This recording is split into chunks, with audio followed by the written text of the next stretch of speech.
What I hope to capture in this project, in this film, would be for the viewer to look through the soldier's eyes.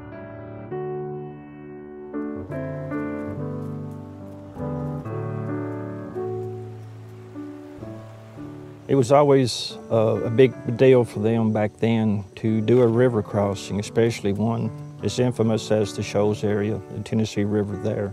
There's 40,000 soldiers cross over on the pontoon bridge. I've been interested in Hood's 1864 Tennessee campaign since I was a kid. Campaign kicked off from right here in my hometown, marched through country roads that I traveled as a kid, up through the lands where my grandparents were from. My great-great-grandfather, Moses Ballou, was a private in Biffle's 9th Tennessee Cavalry. We can never consider how rough it was traveling back then with the automobiles and the paved highways. Everywhere the infantry went, it marched on its feet. Some of them had shoes that did not fit. Some had just leather tied around their feet, but they kept on. I have long had a passion and a love for history, especially the Civil War. My father, he would have to have credit for that. All the old books, telling the stories, taking me to battlefields. Shiloh, that was my Disney World. They did not know what to expect, what was over the horizon, and yet they still went through all of these hardships. That's why we're a great country as we are, because we are filled with people that keep going on, even though the future may look dim. And it was about as dim as it could be for those guys back then. The fighting at Franklin was some of the most horrendous fighting that any of those men had seen before and really never saw since. I've heard it say it would put the death nail into the Army of the Tennessee. It was 5 hours of fighting, and it was often hand-to-hand.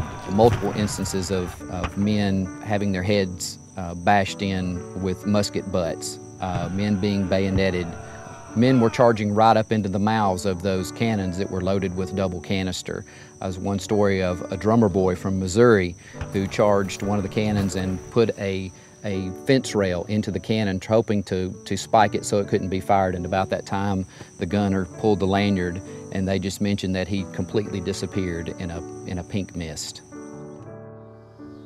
This is so important because my ancestors made this actual march. I could not do that without so many of these guys that want to honor their ancestors and those men who fought and died for what they believed in. Do we have that kind of courage today to do that?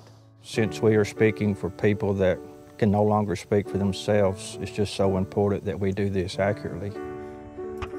We want to take you, the viewer, back in time 150 years ago, retracing those boys' paths, those actual routes. We plan to march those. We plan to bed down and lay our heads exact places they did.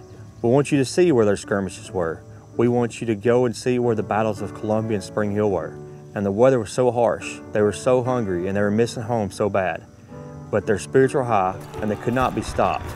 And we want to take you on November 20th all the way to November 30th, 1864 at the Battle of Franklin. We went on, many of us to our deaths.